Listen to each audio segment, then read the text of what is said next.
All right, welcome back to The Word in the Works, TWTW. We are in chapter 5 of Frankenstein, and there's a lot of important things that happen in chapter 5. In fact, this is kind of what we've been building up to up until this point. And in chapter 5, he's been studying all of this time, and now it comes to fruition. So, where do you want to start with chapter 5? Well, let's start right at the very beginning, because we're introduced to the last main character that matters in this story, kind of in the monster.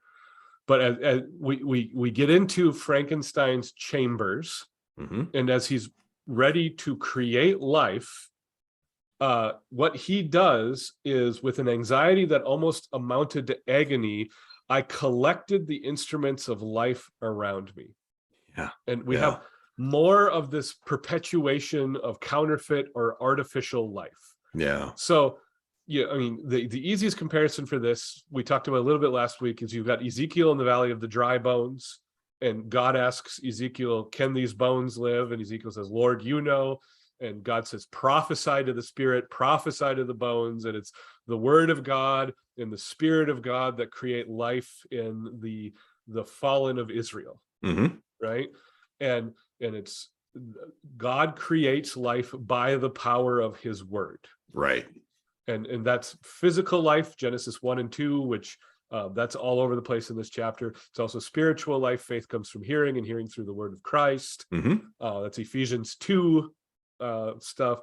But Frankenstein, he has to get his instruments together, and it's artificial, it's counterfeit, it's not what God has done, although he's trying to be God. Right. Yeah. It's if to truly create, you have to begin with nothing, ex nihilo, right? Yep. And Frankenstein can't do that. So even as he is seeking to create life, it's not really creating, it is reassembling that which has already been created.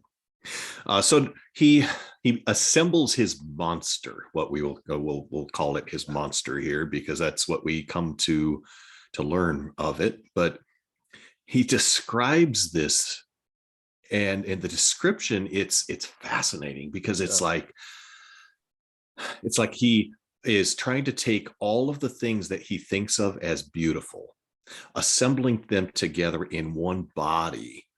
And then what you end up with is something that is just grotesque and horrific. So he describes the creature, his limbs were in proportion, and I had selected his features as beautiful. Beautiful, great God, his yellow skin scarcely covered the work of muscles and arteries beneath. His hair was of a lustrous black and flowing, his teeth of pearly whiteness. But these luxuriancies only formed a more horrid contrast with his watery eyes that seemed almost the same color as the dun white sockets in which they were set, his shriveled complexion and straight black lips. And so you have like all of these features that he, I think, initially thinks are beautiful, assembles them all together, and then he ends up with something that is horrific and grotesque and not human. Yeah. It's almost as if the lesson we are supposed to learn is that humans are more than the sum of their parts. Yeah. And I mean, think about it. If we were to take the best features of the most beautiful people, right, and mash them up, it would be hideous. You can't take Betty Davis's eyes and Audrey Hepburn's lips and all of those features. That God creates with intent and purpose. Right. And Frankenstein claims he tried to do that, but with no actual forethought of the outcome.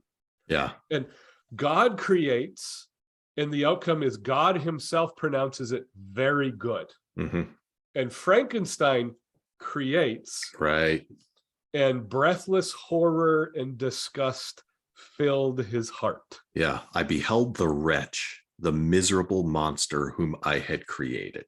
That's very different than and it was very good. It was, yeah, and it was very, very bad. Right. Right. So he creates this thing. And as soon as there is life, as soon as it begins to move, as there is animation, what does Frankenstein do? He runs, he flees. He runs away from his creation. Yeah. It's fascinating. You could not have tried to create a more vivid polar opposite picture of the Garden of Eden than Mary Shelley has spent 5 chapters doing right here. Mm-hmm. So God creates Adam and Eve, and he gets his hands dirty. He forms Adam with his hands. He carves Eve out of Adam's rib. It's all personal. It's all done with intent. It's all done with love. And God pronounces his creation very good. And then he spends time in fellowship, in rest with his creation.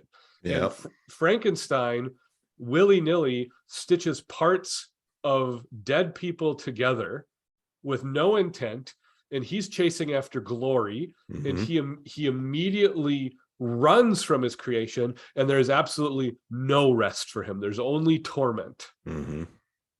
Yeah. So he runs away, goes back to his bedchamber, and he tries to sleep. And in his sleep, he has a dream. And what happens in the dream? He's reunited with Elizabeth, who he's been missing. Remember, he's been cutting himself off from the people that he loves, but the people who also love him the most. So he's this happy dream. He's reunited with Elizabeth, who then immediately dies in his arms at his touch.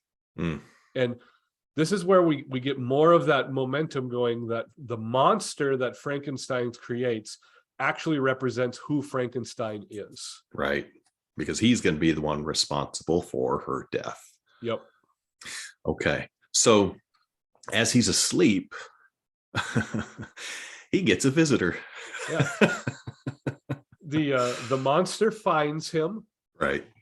And Frankenstein immediately attributes evil to the monster's intent. Mm-hmm. And you said it, Shelley kind of paints Frankenstein's monster as morally neutral, like he's clean blank slate. Yeah, clean slate. He is. Yeah. And Frankenstein won't believe it. And so right. the monster reaches out to Frankenstein, and Frankenstein immediately attributes it with evil, that it's trying to kill him. Yeah. And yeah, I think a lot of times when what we assume of others is what is true of ourselves. So people who are a lot of times genuinely just really good, decent people, they kind of assume that everybody else is that way. And people who are vindictive, or who are petty, or who are backstabbing, they assume everybody else is that way too. Well, it's all they know. It's right? Reflective. Yeah. Well, and that builds on the reality that Frankenstein has cut himself off from the best people in his life. And it's really an interesting lesson on the 8th commandment, right? Yeah. Yeah. And he assumes that this monster is a monster because he himself is a monster. Yeah. So he is assuming, what is true of himself to be true of this other. So he the creature gets into the bedchamber, and he just dashes out of there, right? He's not hanging around. He's not waiting to find out what the intent is. He gets out of there as fast as he can. He runs for his life, I guess you could say. And so he's wandering the streets. He hides in the courtyard for the rest of the night, right? Kind of working himself up into this frenzy. And so the picture Shelley paints is that now he's wandering the streets of Ingolstadt, completely broken mentally. He's a madman. He's I think it says he avoids eye contact with anyone. He won't look at anyone for fear he'll see the monster. And in one of those great plot twists, he gets to the carriage station, and Clerval shows up. Yes, going back to, I think this is a great, my heart palpitated in the sickness of fear, and Yep. I hurried with irregular steps, not daring to look about me. And then he quotes from the Ancient Mariner. Yep. And that's a callback to chapter 1 with Walton, and this idea of ambition and the doing things that are not good for the sake of gaining notoriety. Yep. But I think that you can kind of see again just the inhumanity of him, that he doesn't want to look anybody in the eye. His steps are irregular. Everything is erratic. There's no order. There is not peace. It's the opposite of this. And so then he happens upon Clerval. His good friend is there. And his friend sees him, and he says, "My dear Frankenstein, how glad I am to see you. How fortunate that you should be here at the very moment of my alighting." And suddenly, Frankenstein has some of his humanity back initially. As soon as he's brought into fellowship with the people he loves. Mm-hmm. Yeah. This is one of those, going to the confessions, this is one of those means of grace. Yep. The mutual consolation and conversation of the brethren. So, this God bringing us together in fellowship, with relation with one another, to build each other up, encourage each other, love each other. It's a grace of God. Yeah. And so he has this wonderful, oh, my friend is here. His humanity is back, and his friend is telling him about things back home and filling him in on those things. And he says, for the first time in many months, he felt calm and serene joy. But then Clerval asks, "Well, hey, Frankenstein, what you been up to?" What's up? Enough about me. Let's hear about you. That's right. Yeah. I've been going on and on, but you gotta fill me in here, right? Yeah. You've been at college for 2 years. Let's talk about it. That's right. And so immediately Frankenstein goes on the defensive, doesn't he? Yeah. He doesn't want to talk about it. He gets agitated. He gets defensive, and we've kind of stepped out now of the Garden of Eden, and now we're in King David's private chamber after his affair with Bathsheba. Right. And from this point on, everything in the chapter is about covering up Frankenstein's sin so that he appears acceptable to Clerval. Yep. So he takes him back to his apartment, his bedchamber. But before he lets him go in, he has to run upstairs real quick, make sure everything, make sure the coast is clear, right? Yeah. So, he's got to cover up anything that might be wrong, anything that might be bad. And so he goes up, and he's thinking the monster might still be there, but he gets there, and the coast is clear. And it says, "I clapped my hands for joy and ran down to Clerval." And he becomes like just this manic, crazed person because he's so agitated. He is just out of his mind. Yeah, at this point, he's completely lost his humanity. Yeah. He's jumping around. He's laughing. Clerval at first attributed my unusual spirits to joy on his arrival, but when he observed me more attentively, he saw a wildness in my eyes for which he could not account. And my loud, unrestrained, heartless laughter frightened and astonished him. So I think we've all encountered things like this, where you're like, you want to kind of assume the best, right? Put the best construction on everything, Eighth Commandment stuff. So you're like, okay, well, this person seems kind of, Maybe he there's was something just wrong, lonely. but Yeah. maybe they're just really happy, or maybe they're Yeah. just, this is just kind of their personality or whatever. And then after a while, you're like, no, there's something wrong. Yeah. So he does say that. Clerval says, my dear Victor, for God, what for God's sake is the matter? Do not laugh in that manner. How ill you are. What is the cause of all of this? And that's a great line, a Oh, great question, right? What is the cause of all of this? in the interesting thing is that Frankenstein's answer, this is the first time he's been honest, but he's so crazy that it doesn't do Clerval any good. So he sees a vision, a hallucination of the monster, and then he passes out. Yeah. He's like, first, don't ask me. You know, he can tell, so he's giving like this godlike status now to his creation. Yeah. Oh, save me, save me. I imagine the monster sees me. I struggled furiously and fell down in a fit. And so, he goes from this manic state to now he's just out cold. And what does Clerval do? He shows himself a genuine friend. Sacrificial love. Yep. Yes, self-sacrificing love again.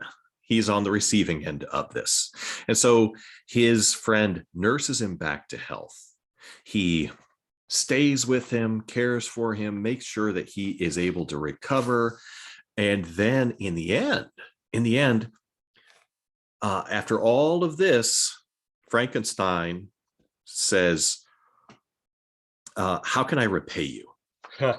Right? How can I repay you for what you've done for me? And what does Clerval ask him to do? It's just artfully composed response. Yeah. You will repay me entirely if you do not discompose yourself, but get well as fast as you can. And since you appear in such good spirits, I may speak to you on one subject. May I not? Mm-hmm. And Frankenstein, in his guilt and in his shame, immediately thinks he's going to be confronted about the monster. Right. Who Clerval still doesn't know about. Yeah. And expects that it's just the creation of his mad raving. Yeah. Like that from his fever. And so the guilt comes forward. And it's very much telltale heart, as you mentioned, right? Yeah, he very telltale heart. He just can't handle it. Right. And then Clerval is just like, would you write your dad a letter? Can you just write a letter to your dad, please? Yeah. Well, so on top of what we learn is on top of his, hospitaling Frankenstein, and caring for him on his sickbed daily, Clerval's been covering for Frankenstein by writing letters back to the family in his stead. Yeah. And again, just a true friend, getting the rest of the family to not worry about him and to back off. It's like, okay, if you're well enough, just say hi to your dad. Yeah. And then that kind of opens up the cliffhanger at the very end of the chapter. It does. It's interesting because I think this gets back again to the idea of the Garden of Eden and guilt and shame. And so in his guilt, he has been fleeing from his father, not in relationship with his father. And now his friend says, well, here's what I want for you. And his assumption is, again, right off the bat, it's going to be about this bad thing that he's done. And really it's about, no, I want you to get back in a right relationship with your dad. Yep. And this is what it is in the church. I think a lot of times that people assume, what does the church really want to talk about sin? And they really want to be able to just, knock you for your sin. And we do talk about sin, but not because we like to focus on sin, but because that drives us to Jesus. And here his friend is and really ultimately it's the same thing that his friend is trying to accomplish, because we want people back in a right relationship with God. And so in communication. And so it's an interesting aspect here.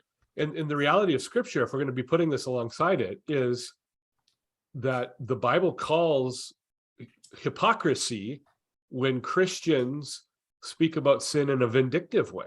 Yeah. You have the whole Sermon on the Mount that why are you concerned about the speck in your brother's eye when you have the log in your own eye? Right. And right. when we want to point out other people's sin in a vindictive way, God says, no, that's not how it works. We speak about sin. We're honest about sin. We don't pull punches when it comes to sin, but the law always works in service of the gospel, that it's always going to be for the purpose of restoration and reconciliation. Yeah. Yep. So then we get this letter, right? So we end with another cliffhanger. If this is your present temper, my friend, you will perhaps be glad to see a letter that has been lying here for some days for you. It is from your cousin, I believe. So we'll find out more about that letter next time. All right. Okay. All right. Well, let's end it there today, and join us again next time as we look at that letter on the Word and the Works. He gone.